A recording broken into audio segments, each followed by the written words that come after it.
Okay, we are live. Now, there's nobody viewing us yet, but they will be shortly, and people are going to come on and join this. I am with John Claffey from Tor Edge, who is in your conference room. And I'll give people, once they come on, the lay of the land. But welcome, John, to the live stream. Yeah. And we'll have some fun today, take some questions, talk about Tor, talk about all kinds of stuff. Yeah, it's good to be back on with you. This is I'm in the same old conference room, but you are in a new state-of-the-art studio, which is really cool to see. Yeah, so I'm sitting at the bar area, which for those who haven't seen a tour, to my left, I'm going to do this while I shouldn't. There is a simulator and golf equipment and everything else. But we have everything there. I'm in the bar area. As we talked about before we came on, there's nothing wrong with a little day drinking every now and then, even though I'm not drinking currently.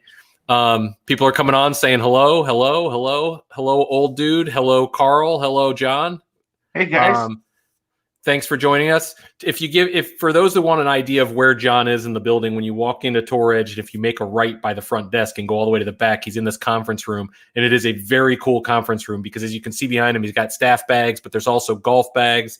They have every piece of equipment that Tor Edge makes in there, and it's a nice long table to discuss all their latest wares.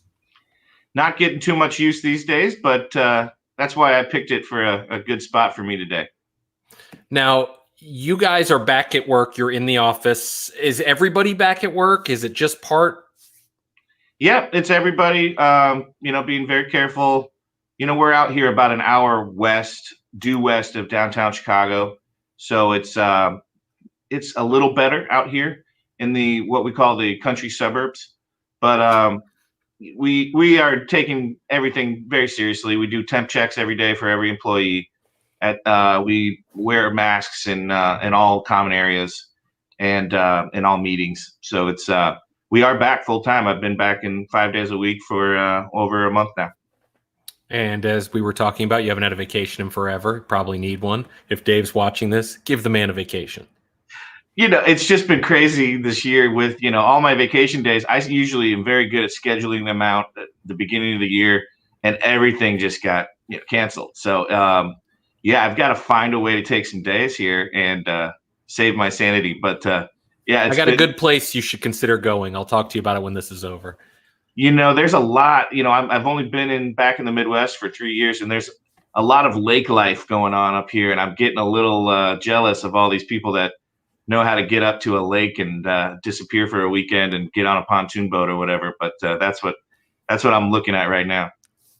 So we were talking beforehand about the Champions Tour, and rather than just dive right in, it's important to note that I don't think the Champions Tour has ever had as much attention on it as it has right now because of what we just saw from Phil Mickelson. Not a Tor Edge guy, but he came out on tour, blitzed the field, brought a ton of attention to it, despite the PGA Tour's coverage and Golf Channel being a complete disaster. I believe that'll make things better going forward, but with guys like Furyk and Els and Phil playing on there, it's not only competitive, but it's a really good tour to be on. What are you seeing from the internals of coverage and viewership and things like that? Yeah, absolutely. It's where we've planted our flag. We planned this out. We kind of knew that these guys were coming up. So when we first set foot on the Champions Tour range in 2018, we saw these days coming. We never thought Phil would come this fast to the tour. We thought that would be a few years down the road. But Jim Furyk just today announced that he's going to predominantly play PGA Tour Champions. You've got Ernie Els as a rookie this year. Retief Goosen was the kind of the star-studded rookie from last year. You got Mike Weir, KJ Choi. It really is just a different tour than it was a few years ago, especially, say, a dozen years ago when it was, Lee Trevino and Fuzzy Zeller holding court out there. This is, 50 is now the new 30. And these guys are pounding the ball. They're playing great competitive golf. And, you still have your stalwarts out there like Langer and Stricker and Jerry Kelly and Miguel Angel. And, I mean, it's pretty stacked. And you added our guys. Our staff guy, Scott McCarron, who's the reigning Charles Schwab Cup champion, and Tom Lehman, who's playing great golf still. Tim Petrovic, who's proven recently that he can hang with the best of the best. He's playing 13 exotics clubs right now, currently. And you got Duffy Waldorf, a legend of our game, who's starting to play well this year as well. But it's not just about our staff guys. It's about, our dedication, putting our flag into that tour and saying, this is where we want to be. This is what makes sense to us, because it's more of an even level playing field where you don't have, 14 club, 10 club contracts muddying up the scene on who you can actually work with or not. It's pretty wide open.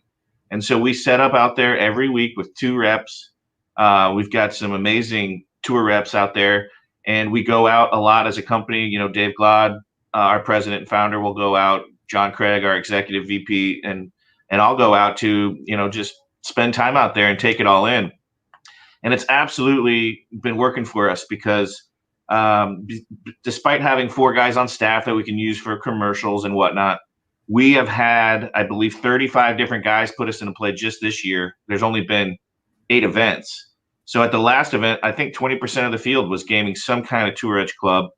They had the 2-week thing in Branson, where they had a Wednesday start and a Friday finish, and then a Monday start and a Wednesday finish. That second event is where Phil played, and Tim Petrovic was in the final group with him for that last event. But over those 2 events, just 7 days time period separating them, we had 85 different exotics clubs in play, and that includes 17 drivers. That was 11 EXS 220 drivers and 6 EXS Pro drivers. We've never had that kind of action with drivers before. Now, in total, I'm going to cut you off real fast, because you kind of skipped by an interesting point, which is you're not paying all these guys.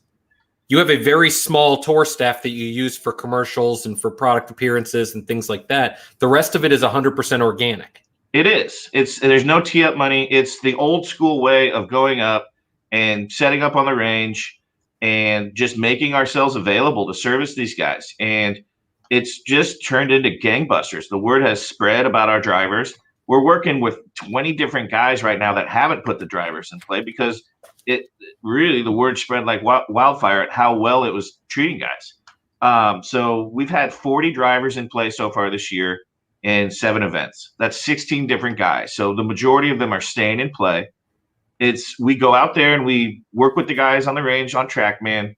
We put it up against whatever they're gaming, whatever else they're considering, and the results speak for themselves, because 2 days later, the club's going into play. So we had a guy in the first Branson event that I can't name because he's a non-staffer, but he tried the driver the first practice day, had great results, and told us it was going in the bag, and he ended up finishing runner-up, going into the 4-man playoff.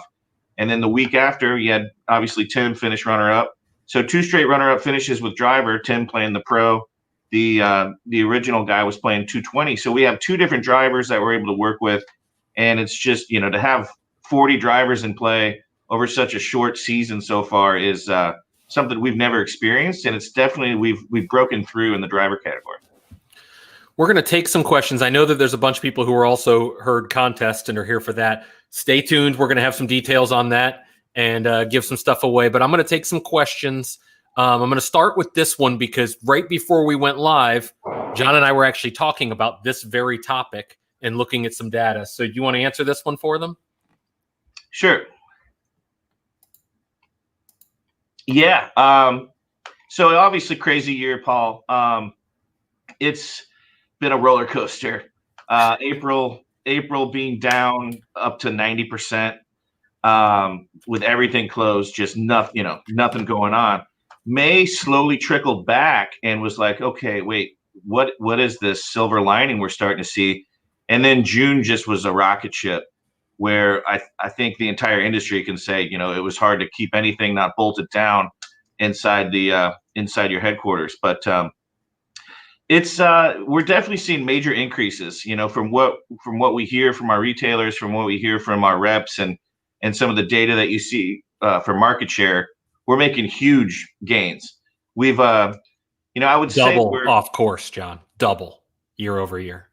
Double year over year. That is about what we would have guessed.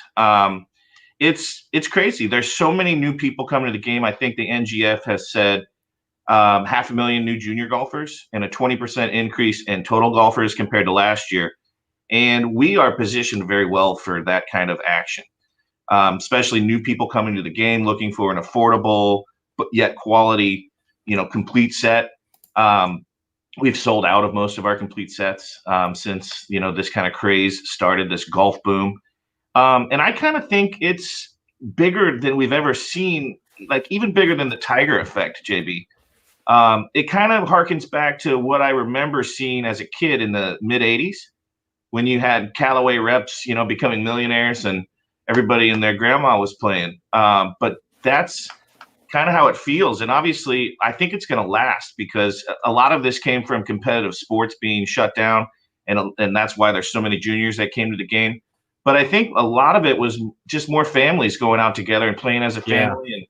And, obviously there was one core golfer somewhere, in all of this who was making this happen going, you're going with me, you're going with me, you're getting a set of clubs. You're welcome.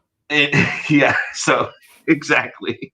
I think a lot of them do probably reside on THP, but to really get down to your answer, Paul, it's been a roller coaster year. We finally are seeing the benefits of this big boom, and we're getting caught up. So it was a tough year. It's been a hard year. We're really going as hard as we can because we had our best launch that we've ever had in our history, our best lineup by far with the EXS 220, then the limited edition EXS Pro stuff on top of what we were doing with Hot Launch 4.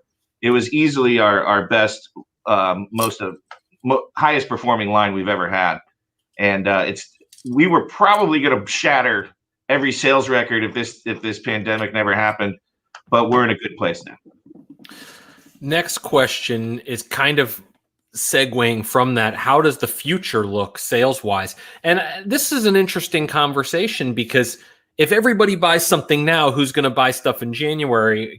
Can the marketing get people excited again? Can golf get people excited again? I think part of that is going to be the Masters. We have a Masters in November and then again in April, which is going to be awesome. How does the future and how does a brand look at that outlook from okay, things are great now, what can we do for the future, and kind of time the release? Yeah, again, I think we're just set up well for this new landscape.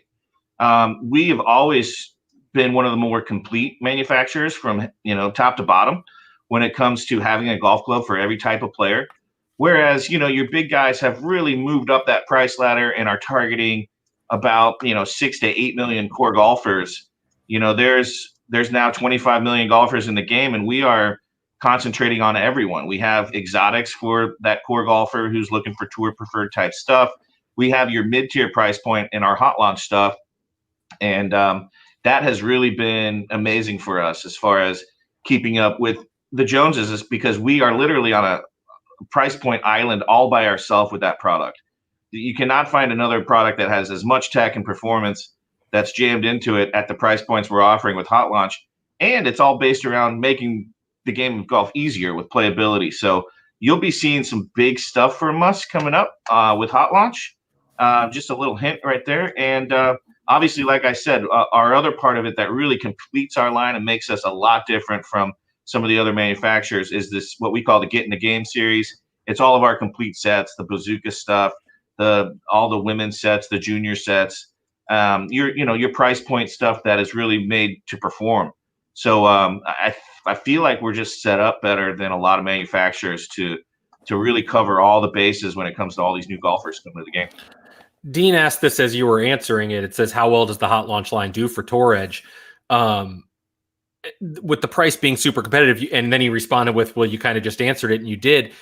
With obviously anybody who pays attention to dates will know that something's on the horizon for Hot Launch. I mean, it's not rocket science to go back and look at the timeline.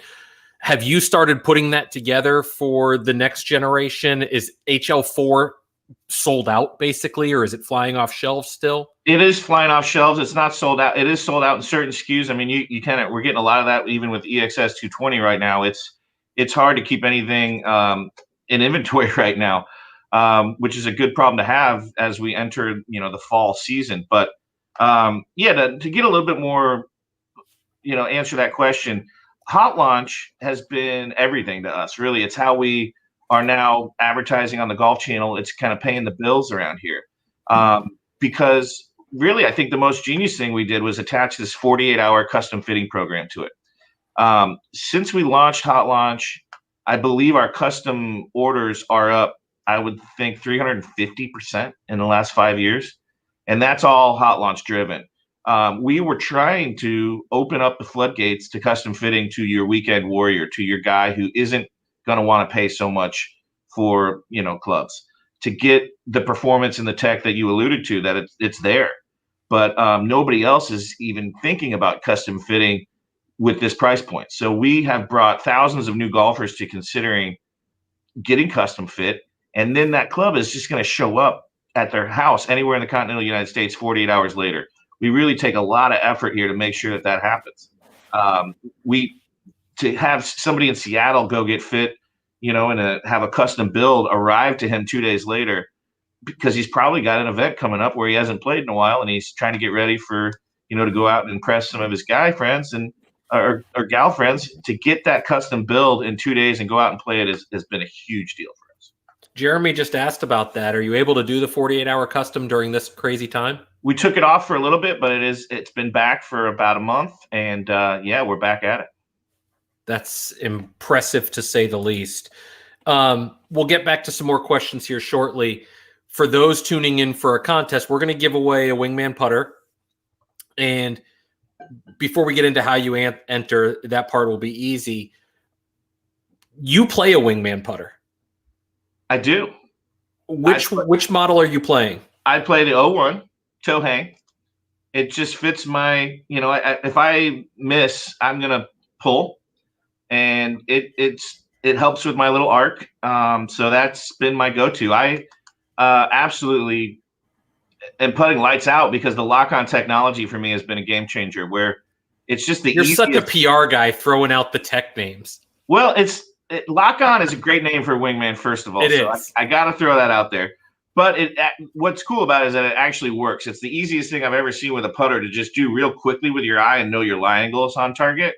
So, yeah, that's been a game changer for me. And when you looked at this line first, now I remember going back a year ago and we were talking about Wingman, and I'm going to pull this question up from Chris because he's asking. When you first saw the putter, we both talked about how it's going to be successful. It was a cool item. Talk about the insert a little bit and what makes it different, because it's a different insert in my mind based on sound and feel than we've seen from Tour Edge in the past. It is different. It takes a little getting used to, but I would say it's, you're talking a couple holes to get used to it. But it's a Serlin, Chris. It's pretty standard face when it comes to what a lot of guys are doing. But in the actual, construction of the putter, it does feel a little bit muted. And I think it just takes a little bit of getting used to get the right speed going with that different sound and feel. But once all the feedback I've gotten is that once you kind of get used to it, because it is a little different, not saying that it's bad, but it's actually just, this really slight feedback that you get, that I think everybody is really doing well with it within 20 feet, but it's the longer putts where it's like you got to get used to a little bit on that different sound and feel. It's kind of funny you mentioned that, because I didn't call it good or bad. I called it polarizing, because those that like it, like myself as an insert putter guy, love it. It's soft feeling without feeling mushy. That's the technical term, of course. It kind of fits the realm. Those who don't or are coming from a milled putter did talk about taking a few holes to get used to it. Paul asked another question. Love the look, the design, everything except for the sound. Any thoughts going forward on efforts to adapt to it? And I think, Paul, he kind of answered that. Use it for a few holes, see what you come away with, because I think we're seeing, at least from Team Tour Edge, that most people got into it pretty quickly. It was a quick process. I mean, it was definitely something we were aware of and that we were expecting that it would be a little polarizing. But for the guy who's going to go to a mid mallet anyway, and who's looking for extreme stability at this high MOI design, we knew it was gonna work.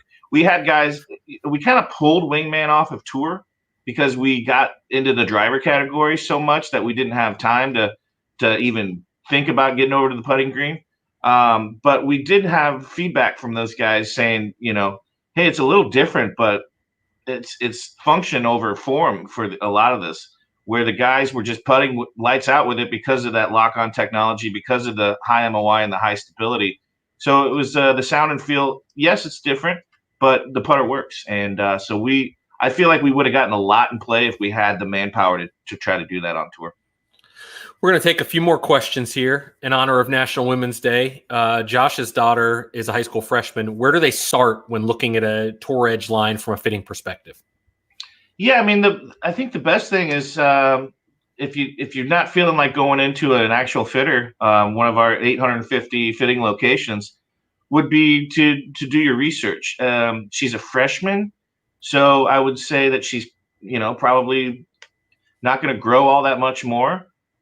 So it just depends on where you want to be quality wise, and that's where we really excel with women's clubs. We have 4 different lines to consider.